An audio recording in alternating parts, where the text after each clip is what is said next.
Hi there, my name's Mark Anderson from Academy Geomatics. We're one of the technical partners of Move Solutions. We carry out lots of survey work, and part of that is monitoring work.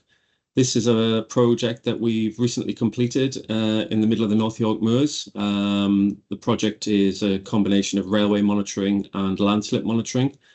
It's been done for the National Park Authority just to ensure that the safety of the railway is secure.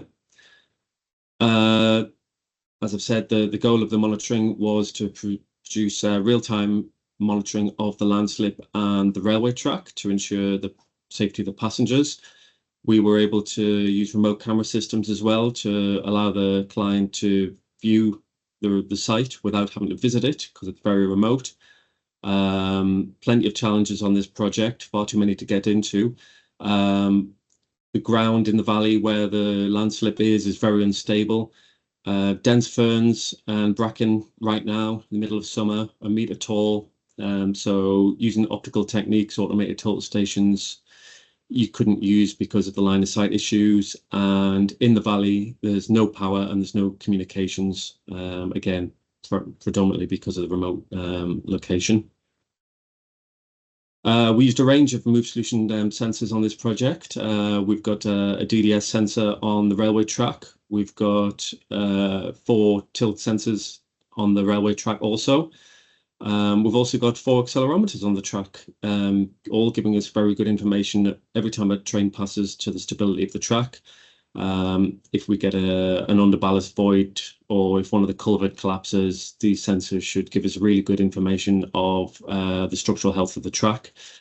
We've also got an array of 24 tilt meters on the landslip in a 3x8 array, just giving us that solution of safety numbers. The centre of the landslip should move more than the surrounding area, and certainly that's what the data is starting to show us. Here we've got a couple of pictures from the site. We've got a tilt sensor and an accelerometer mounted on the railway sleepers. Really direct, best place for it. If the railway sleeper suffers as well, we're going to know first. Ideally, we're going to see if there's any underballast voids occurring and check that the culverts are intact as well. And then we've got one of our tilt sensors mounted on a pole in the landslip doing its job.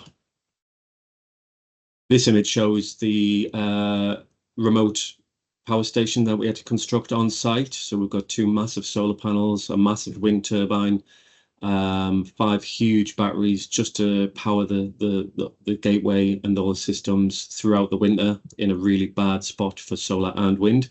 But so far it's doing a great job.